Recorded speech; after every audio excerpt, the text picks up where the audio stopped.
une bombe par la qualité des informations. Histoire secrète de l'oligarchie anglo-américaine, vraiment, je demande aux auditeurs de se le procurer. Il permet véritablement de comprendre la situation actuelle, les origines profondes.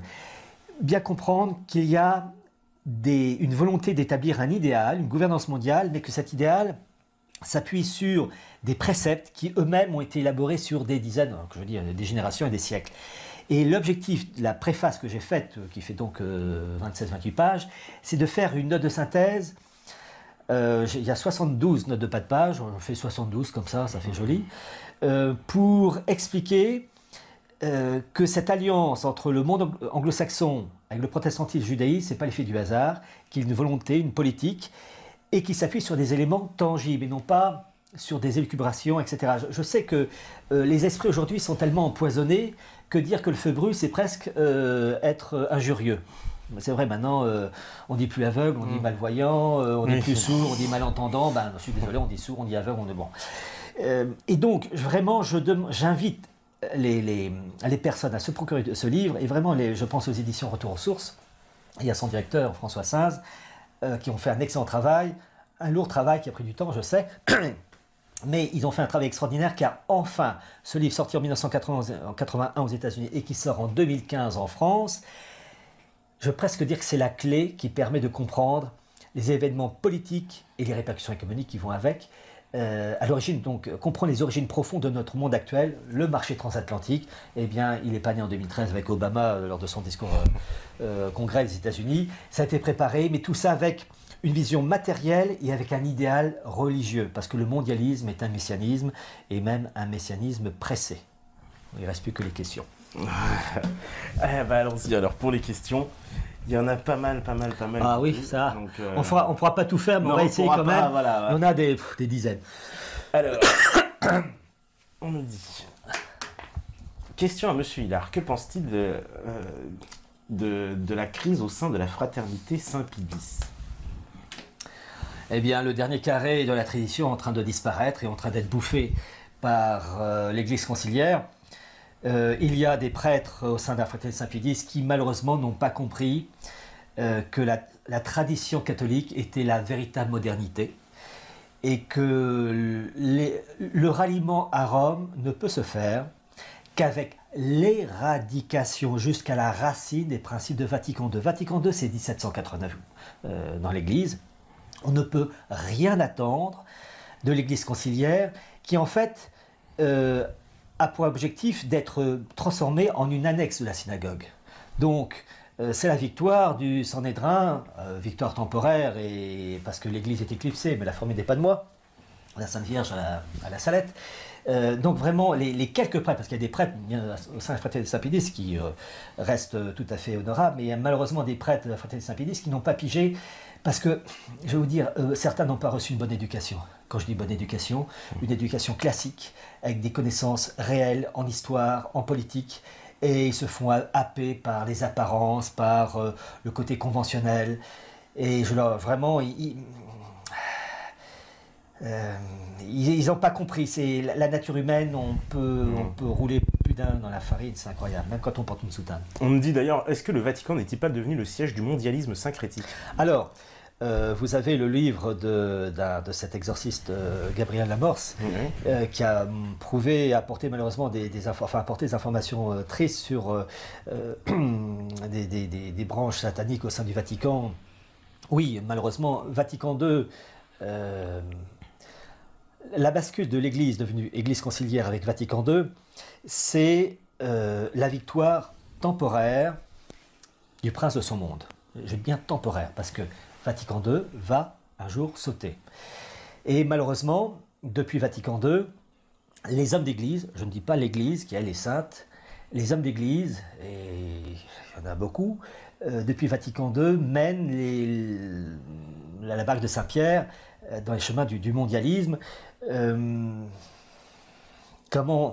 C'est quand même incroyable. Je pense par exemple au pape Benoît XVI, dans son encyclique de 2009, je ne sais plus exactement le titre, où il appelait à la création d'une organisation politique planétaire en liaison avec l'ONU. Mais l'ONU, c'est le temple du maçonnisme. Il n'y a aucune alliance possible entre l'Église et le monde. Point barre. C'est au monde de s'adapter à l'Église, pas l'inverse. Et l'Église conciliaire est malheureusement téléguidée pour sombrer, parce que humainement c'est cuit. J'ai bien humainement, mais l'Église est éclipsée, c'est que la formule de la Sainte Vierge de la Salette. Une éclipse par définition c'est temporaire, et va arriver un jour glorieux où ces personnes qui condamnent l'Église vont dégager. Alors, il va y avoir un nettoyage, un nettoyage profond. Alors on me dit Géorgie, Arménie, Grèce, Chypre, Hongrie, Ukraine, Macédoine, Serbie. Comment analysez-vous les tentatives de ralliement des pays orthodoxes par Poutine à sa cause? Alors, il y a beaucoup de choses à dire sur Poutine, et je sais qu'il y a en plus beaucoup de personnes qui croient en Poutine. Alors, ouais, alors vous êtes quand même un de ceux qui avait débunké Poutine, hein. Déjà en nous expliquant qu'il était citoyen d'honneur de la City, qu'il était... Ah, je ne fais que reprendre des choses tout à fait officielles. Mais, alors, il y a le monde orthodoxe. Bon, si on est catholique, il faut d'abord dire que l'orthodoxie est schismatique. L'autorité du pape, ça reste l'autorité du pape, à condition qu'il respecte la tradition de l'Église. Bon, depuis Vatican II, là, c'est râpé. Mais il y a une chose, et là, je vais en profiter pour le dire. Et indirectement, je répondrai à cette personne pour les autres pays. Je vais d'abord prendre le cas de la personne avant de parler d'un pays. Toute personne croyante commet des péchés, et il y a ce qu'on appelle le péché mortel. Le péché mortel empêche la communion. On ne peut pas aller communier quand on est en état de péché mortel. Et il faut se confesser pour se retrouver en lien avec le ciel. Bon. Vous avez des pays qui commettent aussi des péchés mortels. Et il y en a deux en particulier qui ont commis le péché mortel. La France, avec la révolution de 1789, où il y a une marque satanique. Et la Russie de 1917, où il y a une marque satanique avec le baptême, entre guillemets, satanique de la révolution bolchevique. Ces marques sont, d'un point de vue humain, indélébiles. Elles ne peuvent être effacées que par, je veux dire, un désinfectant divin. Dans le cas de la France, la marque satanique de 1789 ne peut être effacée que par la consécration, ce qu'a demandé le Christ à cette religieuse française, Sainte Marguerite Marie, consacrer la France au Sacré-Cœur. 1917, vous avez eu, en plus de la révolution bolchevique, la même année, l'apparition de Fatima, au Portugal, où la Sainte Vierge a délivré énormément de messages et d'informations. Et elle demande, entre autres, la Sainte Vierge, que la Russie soit consacrée à sa personne. Bon, qu'est-ce qu'elle veut dire par là? Eh bien, en faisant cela, la consécration de la Russie, marquée du péché mortel, qui est le baptême satanique bolchevique de 1917, cette faute, ce péché mortel, sera effacée par la consécration de la Russie à sa personne. Tant que la chose ne sera pas faite, la Russie sera en état de péché mortel. C'est-à-dire que le renouveau véritable, profond de la Russie sur des bases saines ne pourra pas se faire tant qu'il n'y aura pas la consécration de la Russie à la personne de la Sainte Vierge. Si la Sainte Vierge l'a dit, c'est qu'il y a sûrement des raisons. La Mère de Dieu, si elle dit qu'il faut consacrer la Russie, et tant que la chose n'est pas faite, le renouveau de la Russie ne peut pas être véritable. Et donc, le renouveau de l'orthodoxie, même s'il y a à titre individuel des populations, des personnes orthodoxes tout à fait dignes, honorables et qui veulent vraiment le renouveau véritable du pays, de l'âme russe, ne peut se faire que par une confession, si je puis dire, qui est la consécration de la Russie à la Très Sainte Vierge, au même titre que le lien entre la personne, le pécheur et le ciel ne peut se faire que par la confession. C'est le même principe. Le péché mortel existe aussi pour les pays. Donc, Poutine peut dire des choses justes, je ne le nie pas, mais le fond est vicié tant que la Russie n'est pas consacrée à la Sainte Vierge, au même titre que la France ne peut se relever que par consécration au Sacré-Cœur. Il y a une géopolitique dans la religion, il y a des conséquences politiques, économiques et religieuses. Et si la Sainte Vierge a demandé, c'est pas pour faire joli, c'est pas pour l'esbrouf, c'est que, en fait, la Sainte Vierge fait de la religion, d'accord, mais elle fait de la politique. Elle sait que le renouveau d'un pays ne peut passer que par l'effacement du baptême satanique bolchevique, que par la consécration de la Russie à sa personne. Mais Poutine, on peut dire quand même qu'il revient vers la religion, vers quelque chose de plus traditionnel, non? Peut-être que lui, à titre personnel, Peut-être qu'il le fait. Je n'ai pas à juger, je ne connais pas sa vie privée. Enfin, il y a quelques éléments, mais en tout cas, je n'ai pas à dire. Je vois la Russie. Est-ce que la Russie est, oui ou non, consacrée à la Sainte Vierge comme elle l'a demandé? La réponse est non. Donc la Russie est toujours marquée du péché mortel et satanique de la révolution bolchevique, au même titre que la France. Et vraiment, j'insiste là-dessus. Et je précise quand même une chose, c'est que toute la politique de Poutine correspond au mondialisme. Parce que Poutine veut... Alors, il faut lire le discours de Valdai, qui est très intéressant. Poutine veut l'instauration d'union régionale. Et ma foi, je vais reprendre ce que j'ai écrit dans une note de bas de page. Il faut que je retrouve le passage. Alors... dans son discours de Valdai du 24 octobre 2014, Poutine reconnaît la nécessité d'un nouvel ordre mondial, la création de puissantes unions régionales, de règles communes acceptées par tous permettant d'assurer la stabilité et la sécurité entre les centres régionaux, interdisant ainsi la politique d'un cavalier seul, sous-entendu les anglo-saxons. Dans cette histoire, après la chute du mur de Berlin, le monde russe les élites russes étaient acquises au nouvel ordre mondial et à ce qu'on appelait la maison commune. Mais les anglo-saxons ont trahi, c'est pas le monde russe, quand je dis monde russe, les élites russes, c'est les élites anglo-saxonnes qui ont trahi les engagements pris au lendemain de la chute du mur de Berlin, puisqu'il était dit, entre autres, que l'OTAN ne devait pas progresser vers l'Est. Ouais. Donc il y avait un partage du gâteau. Dans cette histoire, ce sont les Russes qui ont été trompés, enfin les élites russes, parce qu'il faut toujours faire une distinction, et ce sont les élites anglo-saxonnes qui ont trahi les engagements qui avaient été entre autres adressés à Gorbatchev, que les armées de l'OTAN n'allaient pas aller jusqu'à Saint-Pétersbourg, jusqu'en Estonie, et jusqu'en Roumanie, Bulgarie. Donc dans cette histoire-là, ce sont les anglo-saxons qui marchent sur les plates-bandes des élites russes, parce que dans cette histoire du nouvel ordre mondial et de la maison commune qui avait été établie au lendemain de la chute du mur de Berlin, il y avait ce qu'on appelle une répartition des zones d'influence et des intérêts. Je te donne ça, tu me donnes ça.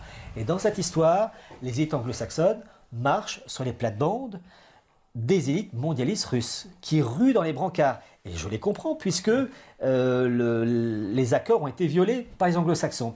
Et donc c'est ce que dit Poutine. Il dit, il faut reprendre le discours de Valdai, que j'ai lu crayon à la main, qu'il veut, des centres régionaux, donc stabilité et sécurité entre les centres régionaux, interdisant ainsi la politique d'un cavalier seul, sont entendus les anglo-saxons qui, en fait, veulent tout rafler. Les anglo-saxons veulent être, et aussi des oligarques juifs qui sont au sein des équipes anglo-saxonnes et qui s'opposent à des élites juives qui, elles, soutiennent le monde russe. Et alors, c'est très intéressant, je cite un article du Times of Israel du 5 avril 2014, intitulé, je cite, « Les Juifs de Russie et d'Ukraine sont en guerre ». Et cet article très intéressant dit que les élites juives d'Ukraine, soutenues par l'Occident, sont en guerre contre les Juifs de Russie qui, eux, soutiennent Poutine. En fait, on assiste dans cette histoire à des guerres entre clans juifs, entre les juifs libéraux, les juifs orthodoxes, Lubavitch. D'ailleurs, c'est très intéressant de savoir que c'est le rabbin Lubavitch Ber Elazar qui est du côté de Poutine. En fait, ce sont des rivalités entre clans juifs au nom de la Russie, au nom de l'Ukraine, au nom de l'Union européenne, au nom du monde anglo-saxon. Et donc, dans cette histoire, les anglo-saxons veulent rafler la mise et les élites russes veulent leur part du gâteau qui, pour le moment, se fait grignoter gentiment. Donc j'ajoute ceci, il veut à sa manière gérer efficacement le nouvel ordre mondial, pas le détruire. Il le dit bien, Poutine, dans son discours de Valdai, il ne veut pas l'anéantissement du nouvel ordre mondial, il veut au contraire le gérer. Et d'ailleurs, il a lancé la communauté économique eurasienne, qu'il veut Union eurasienne supranationale, document officiel qu'on trouve sur les sites de l'AFP russe, la version AFP russe, mais simplement... Cette union eurasienne qui veut supranationale, avec pour le moment la Russie, le Kazakhstan et la Biélorussie, eh bien, se fait bouffer par le monde anglo-saxon qui veut étendre son... En fait, c'est Océania qui bouffe le parterre d'Eurasia qu'on voit dans le bouquin de 1984. Et donc, je précise ceci. Tant que la demande de consécration demandée à Fatima, apparition mariale de 1917, n'a pas été entièrement exaucée, le renouveau de la Russie sur des bases spirituellement saines n'est pas possible. Il en va de même pour la France de 1789 et les demandes du Sacré-Cœur. Le péché mortel existe aussi pour les pays. Et le problème, c'est qu'aujourd'hui, dans les esprits complètement déchristianisés, on n'a pas la notion du péché mortel pour les pays. Déjà, pour les personnes, n'en parlons pas, c'est vrai, bon. Mais on n'a pas cette notion. Et donc, peu importe le comportement d'un chef d'État, il faut voir d'abord la marque, les origines du pays. Et la Russie, comme la France, sont marquées, si on a une vision catholique de la chose, sont marquées par un baptême satanique qui ne peut être effacé que par un acte divin. La Sainte Vierge qui écrase le serpent avec son talon. C'est ça le truc. Mais je précise que Poutine, il veut, quand on lit bien son discours de Valdaï, il veut une union eurasienne et là où ça coince avec l'Ukraine, c'est le monde anglo-saxon et le monde germanique qui veut prendre l'Ukraine sous sa coupe. Et là, pour la Russie, c'est inadmissible. Et je rajoute quand même cet élément. L'Ukraine, une bonne partie de l'Ukraine, c'était l'ancien territoire khazar. Et je suis convaincu qu'il y a au sein des élites juives de part et d'autre, du Ouest-Est, Océanie et Eurasia, des symboles spirituels comme la terre, une sorte de second Israël. Je suis sûr qu'il y a un autre élément. Il n'y a pas que l'aspect matériel qui joue. Je précise que Poutine a, à un moment donné, essayé d'amener le pion aux anglo-saxons. Car il a voulu créer un bloc continental, je cite, allant de Lisbonne à Vladivostok. Et il a proposé ça, entre autres, en janvier 2014, à Bruxelles, lors d'une réunion Russie-Union européenne. Et ça fait hurler d'horreur les anglo-saxons. Pourquoi ? Parce que s'il y avait un bloc politique et économique unifié allant de Lisbonne au Pacifique, à Vladivostok, eh bien c'était la mise à mort du marché transatlantique. Et oui, et ça les anglo-saxons, ils veulent leur marché transatlantique, et pour les multinationales en particulier. Et comme par hasard, quand Poutine a proposé ça, il l'a proposé plusieurs fois, mais quand il a proposé ça pour une énième fois en février 2014, comme par hasard, vous avez la réponse anglo-saxonne avec l'affaire de Maïdan en Ukraine, qui a littéralement cassé le monde russe et l'Union européenne, qui désormais, longtemps n'est plus possible. Il y a vraiment une fracture. Voilà, mais Poutine a voulu à un moment donné étendre sa zone d'influence mondialiste, sa part du gâteau, jusqu'à Lisbonne. Oui, ce qu'on appelle le racisme. Mais moi, j'ai entendu aussi le discours d'un chef du renseignement de Stratford, donc l'agence, voilà, et qui est assez intéressant. Voilà, exactement. Qui parle donc que en fait les États-Unis sont là pour empêcher l'Allemagne et la Russie en fait de pouvoir collaborer, comme il dit, la technologie allemande et les matières premières russes. Il ne faut pas que ça. Ça c'est la politique anglo-saxonne avec Mackinder. Il ne faut surtout pas que le monde russo-européen soit uni sous une même autorité ou un couple russo-allemand. Ça c'est une politique permanente du monde anglo-saxon d'empêcher l'unité de l'Europe et du monde russe parce qu'il serait éjecté de l'Euro-Asie. Ça c'est une tradition, j'allais dire. Je me souviens que la première fois que j'ai lu il y a plusieurs années que Poutine voulait établir un bloc unifié allant de Lisbonne jusqu'à Vladivostok, je me dis mais les anglo-saxons ils vont rêver dans les brancards. Et sa énième proposition en janvier 2014, réponse des anglo-saxons, c'est Maïdan. Et là, le feu dans la maison, parce que là, ça sent mauvais. Ça sent mauvais. Oui, parce que Maïdan, ça peut annoncer quoi ? Et d'ailleurs, je vais en profiter. Vous avez le parti, je ne sais plus comment il s'appelait, vous savez, du boxeur Klitschko. Oui. Le parti Loudar, voilà, Loudar, qui est en deux langues, anglais-ukrainien. Alors la partie anglaise, l'information que je donnais était au début en anglais et en ukrainien, puis l'information en anglais a été supprimée.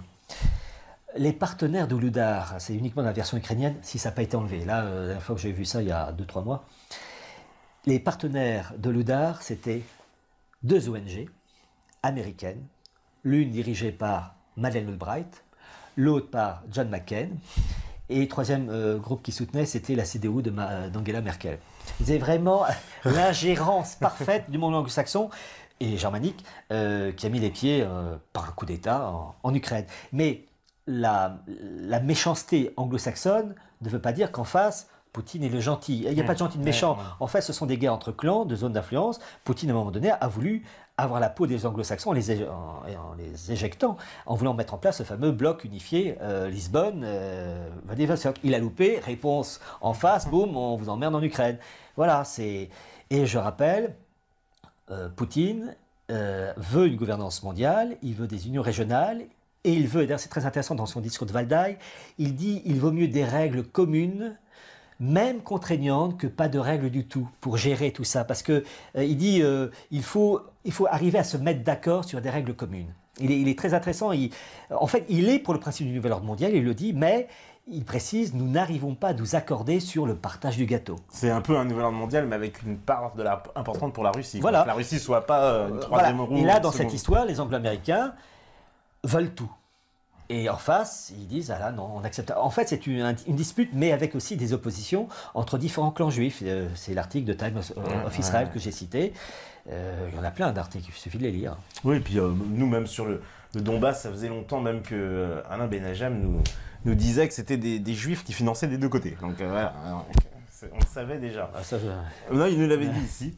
Alors, on me dit, quel est le point de vue de l'élite russe et chinoise pour la gouvernance mondiale? On l'a un peu, oui. Ils sont un peu d'accord, c'est ça? Même les Chinois aussi, ils œuvrent à ça un peu ils œuvrent ça parce qu'il y a aussi ce qu'on appelle la route de la soie. Ouais. En fait, vous avez une opposition, la géopolitique anglo-saxonne, c'est le contrôle des mers et d'empêcher qu'il y ait une unité continentale eurasiatique. Et le monde chinois avec le monde russe a remis à l'honneur depuis plusieurs années la fameuse route de la soie. Et évidemment, tout ce qui se passe du côté anglo-saxon, c'est d'empêcher que cette route de la soie, c'est-à-dire des routes, des voies de chemin de fer, etc., se crée de Pékin jusqu'à Berlin, en fait, en passant par l'Asie centrale, la Turquie, etc. Et donc toute la politique anglo-saxonne, c'est de créer les conflits qui vont empêcher des liens commerciaux dans la tranquillité. Un exemple, vous avez le cas de Poutine, il y a quelques mois de ça, qui a rompu le projet, vous savez, de construire le fameux gazoduc South Stream, et pour mettre en place un autre passant par la Turquie. Voilà. Et il a marqué un point, il a emmerdé, pardonnez-moi l'expression, les anglo-saxons. Qu'est-ce qui se passe? Ça doit passer ensuite dans les Balkans. Comme par hasard, vous avez la Macédoine.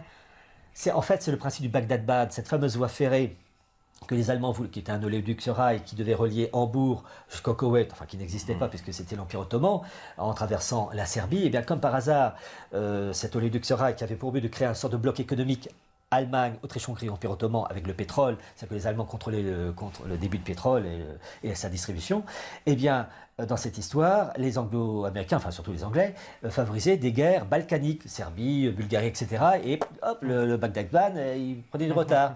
Et c'est ça, c'est la même histoire. Hein. En fait, on vit la guerre de 14, ou enfin les prémices de la guerre de 14, mais simplement avec la technique en plus et Internet en plus. Et l'échelle peut-être plus grande. Mais c'est une lutte entre la puissance de la terre, puissance de la mer, bloc eurasiatique, la route de la soie, et le bloc euro-atlantique maritime. Et répartition des zones d'influence. Mais il n'y a pas de gentil, il n'y a pas de... Et j'insiste là-dessus, tant que la demande de Fatima, Sainte Vierge Fatima n'a pas été exaucée, le renouveau véritable de la Russie ne peut pas se faire. Ça, c'est comme une personne qui est en état de péché mortel, qui peut dire des choses justes, avoir un comportement honorable, mais ne peut pas les communier. Il faut d'abord qu'elle se remette en ordre spirituellement, parce que tout vient de Dieu et tout repart vers Dieu. Et la France, il faut faire quoi pour retrouver... Oh mon Dieu, la France. Je suis assuré du renouveau de la France, grâce à des papes Saint-Pie en l'occurrence, mais on est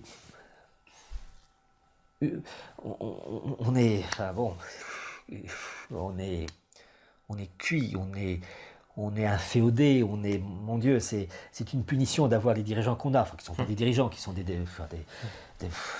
des agents du système. Bon, le renouveau passera par un nettoyage, mais un nettoyage qui conduira aussi à la disparition d'innocents. Mais là, vous savez, il n'y a pas grand-chose à dire. La France, il y a deux pays qui doivent être détruits dans l'idéologie mondialiste, la France et la Russie. Ce n'est pas un hasard s'il y a eu deux révolutions pour la France, 1789-1917. Ce sont deux pays. Mais ne jamais oublier que le renouveau de ces deux pays, qui se fera, ça j'ai la certitude, ne peut passer que par un renouveau spirituel. Il faut d'abord effacer la marque. Et ça, c'est très dur à faire comprendre parce qu'on est obsédé par le matériel, par les apparences, et la notion de faute morale et de graduation dans la faute, on ne connaît pas ça. Et un péché mortel ne peut être effacé pour une personne que par la confession, et il faut, pour un pays, une consécration qui est le désinfectant. En même titre, une blessure, on désinfecte. Eh bien, pour un pays, il faut que ça soit désinfecté. Pour la Russie, c'est la Sainte Vierge Fatima. Pour la France, c'est le Sacré-Cœur. On a la certitude que dans les deux cas, les choses se feront. Quand ? Espérons qu'il se passera quelque chose. Je vais prendre alors les dernières questions. Là, on me dit par exemple, le Talmud n'était pas écrit... Le Talmud n'était pas écrit par des rabbins qui n'étaient pas d'accord avec ce qui était dit dans le Premier Testament. Ah bon? Alors écoutez, une chose est sûre, c'est que, bon, il y a ce qu'on appelle le Talmud de Babylone et de Jérusalem. Entre eux, il y a des rivalités internes terribles, des ramifications, des oppositions, déjà avec Sabbatai Tzvi et Jacob Frank. Donc, d'un point de vue strictement catholique, le Talmud est une hérésie qui nourrit les hérésies. Le reste, terminé. D'un point de vue catholique. D'un point de vue catholique, oui. Voilà. Pour d'autres personnes, ça sera toujours tout à fait respectable. Mais bon. On me dit bonsoir, monsieur Hillard. Vous évoquez souvent dans votre travail, livres et conférences la problématique juive ou judaïque en rapport avec le mondialisme. Subissez-vous donc des pressions diverses, que ce soit dans votre travail et votre intégrité professionnelle? Familial, etc. Non, enfin, j'ai été quand même viré d'un emploi, j'étais enseignant dans une école de commerce, par définition, cette école de commerce, l'ESE, pour ne pas la citer, est acquise à un monde sans frontières, donc fatalement. Mais j'avais dit à ces personnes-là que ce que je disais était purement factuel. Je n'inventais rien. À l'époque, je me souviens que je parlais à ces étudiants du marché, du bloc euro-atlantique, du marché transatlantique. Je citais, je me rappelle, le livre de Hervé de Carmois, qui à cette époque était le vice-président de la Trilatérale Europe et qui en 2006, 2007, je ne sais plus la date, avait sorti un bouquin Euramérique. Bon, parce que ces choses-là, on se prépare toujours un peu à l'avance. Et ces étudiants, je considère que je les ai bien préparés parce que lorsque le marché transatlantique a été annoncé, ils ne sont pas tombés des nuls, ils le savaient. Tous les mouvements d'émancipation des régions, ou des provinces, je préfère provinces, mais des régions comme la Catalogne ou l'Écosse, référendum qui marche pas tout de suite, mais ça, le processus est lancé.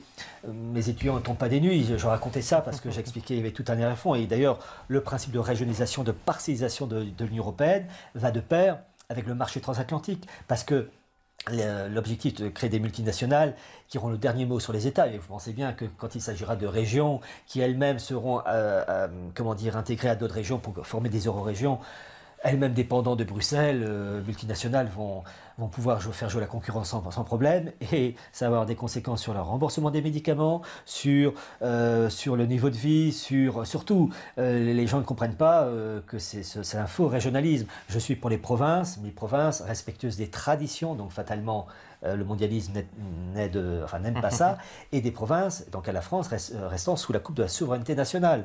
Le roi de France était, le roi prince de ses peuples, je ne sais plus la formule, lorsque Louis XIV s'adressait aux Français, il ne disait pas français, il disait à mes peuples, parce qu'il reconnaissait une diversité, mais sous la coupe de l'autorité nationale.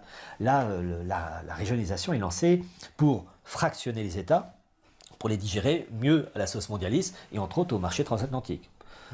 On va se le manger, le marché transatlantique. Alors, théoriquement, oui, il doit y avoir dans les jours qui viennent une chose qui doit être votée, ou adoptée à la Commission, au Parlement européen, peu importe. Vous savez, ces choses-là, je connais le coût du marché transatlantique depuis, je crois, 2002. Et j'en avais fait un livre qui est sorti en 2004, qui est La décomposition des nations européennes, avec le sous-titre de l'Union euro-atlantique à l'état mondial. Parce que j'expliquais que la construction européenne n'était pas une finalité, mais une étape, un tremplin vers le bloc euro-atlantique, lui-même tremplin vers la gouvernance mondiale. Ces choses-là, pour moi, sont acquises depuis des années. Donc, on parle d'une chose comme si... est-ce que ça va se faire? En fait, ça se fait déjà. Ouais. Alors, je sais qu'à un moment donné, ce principe babélien va se casser la figure. À quel moment j'aurais tendance à croire qu'on arrive en bout de course, parce que pour passer à l'étape supérieure, il faut catastrophe, cataclysme, pour passer, c'est toujours. Et là, ils arrivent, en fait, on arrive à la fin du monde, né en 1945, et on assiste à la mutation, et cette mutation ne peut se faire que dans la douleur. Et s'ils arrivent, théoriquement, à faire cette bascule, là, ils auront gagné. J'ai bien dit théoriquement parce que je sais qu'au moment où ils seront sur le point de poser la dernière pierre au sommet de la pyramide, il va y avoir la pichenette divine qui va dire « allez vous faire voir » et hop, le système babélien va se casser la figure. Mais le problème, c'est qu'on est dedans, donc il risque d'avoir des innocents qui vont tomber avec... Voilà, ça c'est... Bon. D'accord, alors je vais prendre les... Oh là là là là, c'est par paquet de dizaines. Ouais, je vais prendre les dernières. Que pense monsieur Hillard du lien entre la défaite des puissances centrales de 1918 et la création d'Israël, sujet développé par Benjamin Friedman? Ah, oui. Toujours des questions faciles. Oui, alors effectivement, l'Allemagne se serait rebellée après la Première Guerre mondiale, parce qu'elle aurait été trahie dans ses engagements. Bon. Alors, le sujet est très long, c'est très difficile. Disons que il y a eu d'abord volonté de détruire le Tréchon-Gris. Ça, c'est une chose réussie. Et j'invite les personnes à lire un bouquin absolument remarquable de François Faidjeu, Requiem pour un empire défunt. Un livre, à ma connaissance, qui n'a pas été réédité, mais peut-être on peut le trouver sur Amazon, qui date de 1987-88 et qui explique le rôle de la maçonnerie pour détruire le Tréchon-Gris. Le monde germanique, le monde allemand, oui, il y a eu Friedman. Friedman a expliqué qu'il y a eu, comment dire, des loupés de compréhension entre le monde allemand et le monde anglo-saxon pour les juifs, et que les juifs finalement auraient opté pour le monde anglo-saxon aux dépens de l'Allemagne.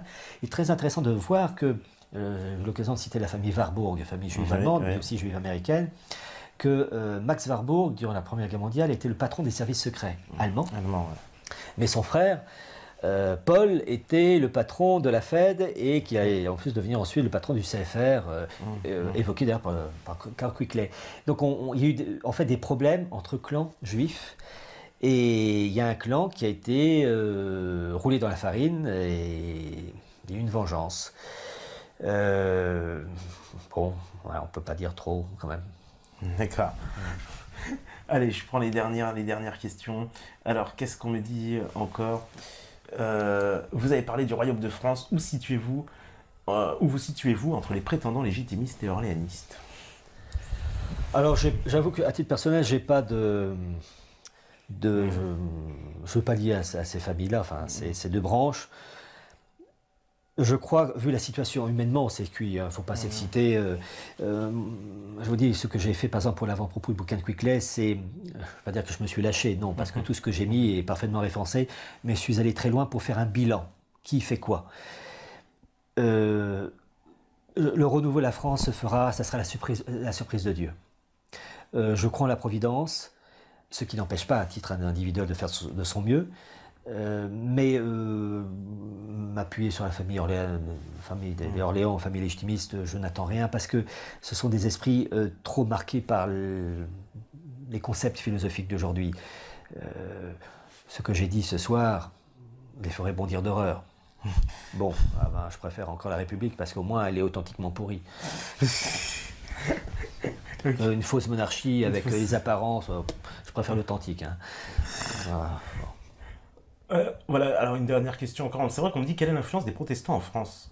Voilà, on se souvient de Jospin, il y a eu oui, vous savez, Michel Rocard aussi, je crois. Oui, disons que les protestants, la France, les esprits français sont complètement protestantisés. Donc en fait, cette élite protestante vraiment prospérait dans un milieu authentiquement catholique. À partir du moment où ce milieu catholique a été complètement décérébré via 3e, 4e, 5e République et ensuite Vatican II, ce monde protestant, finalement, il n'y a plus de contraste avec le monde catholique qui est maintenant protestantisé. Vatican II, c'est Martin Luther qui a gagné, et une période qui précède, en fait, la finalité de Vatican II, c'est de réintégrer l'Église au sein de la seule Église, entre guillemets, reconnue par le mondialisme, la synagogue. Donc finalement, le monde protestant se dilue dans un magma. Vous savez, j'ai toujours dit que le protestantisme, c'est du judaïsme, enfin, du christianisme judaïsé. Oui, parce que le culte de Maria disparaît, la hiérarchie catholique, ecclésiastique disparaît. Et puis il ne faut jamais oublier que le pasteur, c'est un fonctionnaire, comme le rabbin, où il n'y a plus de transcendance. C'est un fonctionnaire. Donc, on dit des dinosaures qui ont empoisonné la planète, et puis qui maintenant vont crever dedans, qui vont crever dans leur jus. Donc, bon. Voilà, alors je vais prendre les dernières questions. Monsieur Hillard, pouvez-vous confirmer un dire d'un de vos confrères catholiques qui affirme qu'il n'y a point de salut en dehors de l'Église catholique? Tous les autres chrétiens ne seront point sauvés. Alors, l'Église catholique, si on est catholique, parce qu'il y a tous les cas de figure, si on est catholique, le seul phare, la seule vérité, c'est l'Église lancée, créée par le Christ et la tradition de l'Église.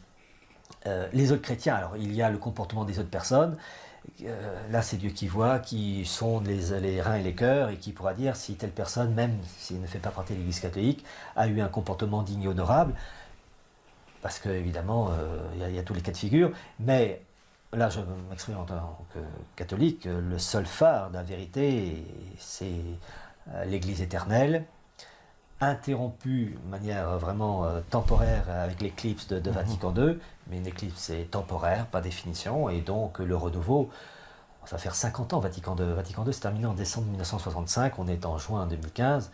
Une éclipse, par définition, bon, qui dure 50 ans, c'est long, mais enfin, le renouveau est pour très bientôt, je pense. D'accord.